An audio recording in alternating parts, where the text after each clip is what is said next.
बच्चों last time पर हम लोग पढ़ रहे थे principles of inheritance and variation, ठीक है, आनुवंशिकता के सिद्धांत और विभिन्नताएं। तो विभिन्नताओं के बारे में हमने बोले लास्ट टाइम पर पढ़ा था कि विभिन्नताएं कौन कौन से प्रकार की होती हैं। सोमैटिक वेरिएशन, जेनेटिक वेरिएशन, इसके पश्चात कॉन्टिन्यूअस वेरिएशन, डिसकॉन्टिन्यूअस वेरिएशन। तो ये 4 प्रकार के वेरिएशन को हम लोगों ने डिस्कस किया। इसी के पश्चात अब आगे इसमें जो डिस्कस करना है इनहेरिटेंस के बारे में, वंशानुगति के बारे में। लक्षण एक पीढ़ी से दूसरी पीढ़ी में पहुंचते हैं, इसके बारे में हम लोगों को पढ़ना है। तो इसमें सबसे पहले हम लोग डिस्कस करते हैं किसके बारे में, मेंडल के बारे में।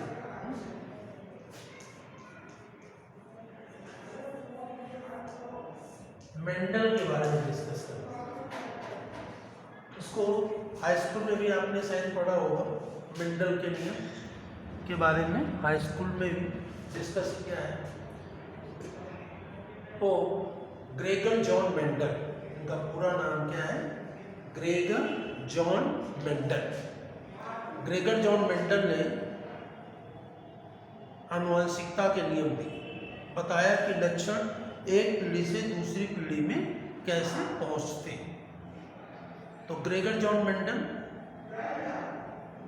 इनका पूरा नाम था ग्रेगर जॉन मेंडल, और ग्रेगर जॉन मेंडल ऑस्ट्रिया देश के रहने वाले थे। Austria, Gregor John Mendel Austria देश के रहने वाले थे। ऑस्ट्रिया देश में एक ब्रून शहर है, वहाँ पर केवल है। और ग्रेगर जॉन मेंडल ने 1822 में इनका जन्म हुआ है, और इसके पश्चात उन्होंने प्राकृतिक नेचुरल साइंस का स्टडी किया, फिजिक्स का, मैथ का स्टडी किया, और एक लास्ट में एक चर्च के पादरी, वहीं चर्च के ग्राउंड में इन्होंने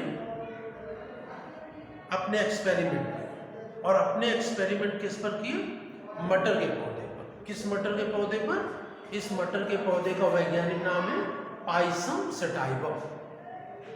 मटर के वैज्ञानिक नाम क्या है, पाइसम सटाइवम नामक मटर के पौधे पर मेंडल ने अपने सारे एक्सपेरिमेंट किए। तो मटर के पौधे पर जो इन्होंने एक्सपेरिमेंट की, वो लगभग 350 एक्सपेरिमेंट किए, और मटर की लगभग 34 जातियों पर अपने एक्सपेरिमेंट किए। 34 जातियों पर एक्सपेरिमेंट किए और लगभग 350 एक्सपेरिमेंट किए। मेंडल ने मटर के पौधे पर 7 जोड़ी विरोधी लक्षणों का अध्ययन किया। लक्षण तो बहुत होते हैं, लेकिन मेंडल ने 7 जोड़ी 7 पेयर कंट्रास्टिंग कैरेक्टर्स की स्टडी किया। 7 पेयर के जो कंट्रास्टिंग कैरेक्टर्स हैं, विरोधी लक्षण हैं, उनका इन्होंने अध्ययन किया स्टेप बाय स्टेप। और उसके बाद इन्होंने अपने नियम दिए, आनुवंशिकता के नियम दिए, जेनेटिक्स के लॉ दिए, और जिन्हें हम मेंडलिज्म या मेंडल्स लॉ कहते हैं। तो मेंडल ने अपने एक्सपेरिमेंट के आधार पर जो इनके एक्सपेरिमेंट 350 किए, उनके जो निष्कर्ष निकले, उनके जो कंक्लूजन निकला, उसको उन्होंने, हम लोग उसको 3 नियमों के अंतर्गत पढ़ते हैं।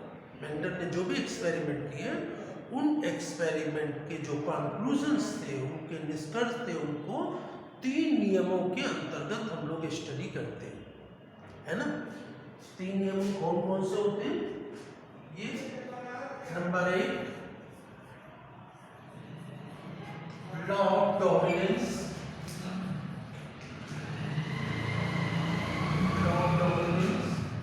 नंबर 2 है लॉ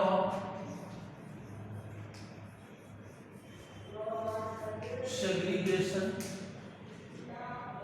और तीसरा है लॉ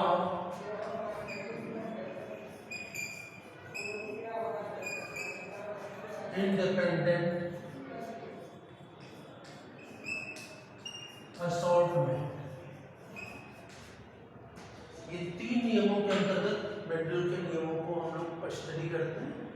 ऑफ डोमिनेंस या प्रभाविता का नियम, लॉ ऑफ सेग्रीगेशन या पृथक्करण का नियम, और तीसरा है लॉ ऑफ इंडिपेंडेंट असॉर्टमेंट या स्वतंत्र अपव्यूहन का नियम। इन 3 नियमों के अंतर्गत मेंडल के जो नियम कंक्लूजन थे, एक्सपेरिमेंट के थे, उनके जो निष्कर्ष थे, उनको 3 नियमों में पढ़ते, प्रभाविता का नियम, पृथक्करण का नियम और स्वतंत्र अपव्यूहन का नियम। ये 3 नियमों के अंतर्गत हम उनको पढ़ते हैं।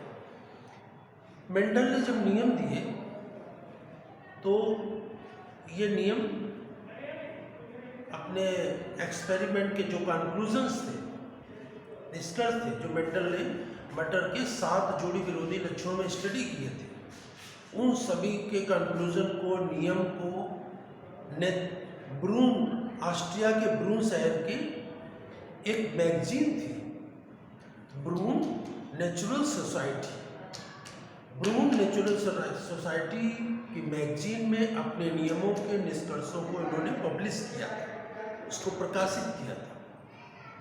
लेकिन इनके नियमों को शुरुआत में कोई मान्यता नहीं मिली दुनिया के किसी वैज्ञानिक को, और 1884 में ये मर गए, इनका देहांत हो गया। और उसके बाद 1900 में 3 वैज्ञानिकों ने इनके नियमों को मान्यता दिलाई। 3 वैज्ञानिक कौन कौन से थे? Hugo de Vries, Carl Correns और वॉन सेरमाउ, ये 3 साइंटिस्ट थे। Hugo de Vries, von Tschermak, Hugo de Vries, von Tschermak और कार्ल कोरेंस, ये 3 साइंटिस्ट थे। इन 3 वैज्ञानिकों ने, साइंटिस्टों ने ये नियमों को, मेंडल के नियमों को मान्यता दिलाई, क्योंकि इन्होंने Carl Correns, Hugo de Vries और वॉन सेरमाउ, ये तीनों अलग अलग देश के हैं और तीनों ने अपने अलग अलग एक्सपेरिमेंट किए, और उन एक्सपेरिमेंट के जो निष्कर्ष आए, कंक्लूजन्स आए, वो कंक्लूजन्स वही थे जो मेंडल ने दिए थे।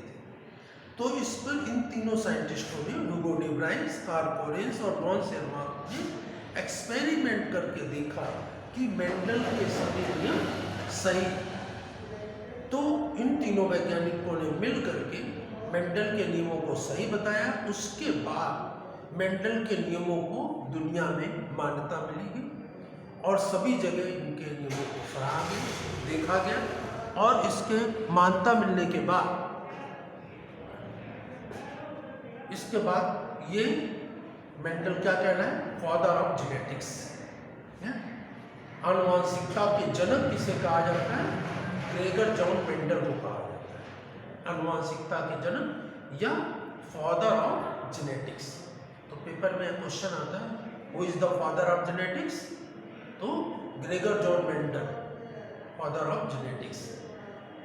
ग्रेगर जॉन मेंडल जो है वो आनुवांशिकता के जनक थे, क्योंकि इन्होंने ही सबसे पहले नियम दिए और अपने नियमों को देने के बाद उसको पब्लिश किया, लेकिन मान्यता नहीं मिली। फिर 3 अलग अलग साइंटिस्टों ने उनको अलग अलग एक्सपेरिमेंट करके, प्रयोग करके, और उनके नियमों को, उनके कंक्लूजन को, उनके दिए हुए जो मत था, थ्योरी थी, उसको प्रूव किया, सिद्ध किया। अप्रूव करने के बाद, सिद्ध करने के बाद फिर उनको दुनिया में मान्यता मिल गई।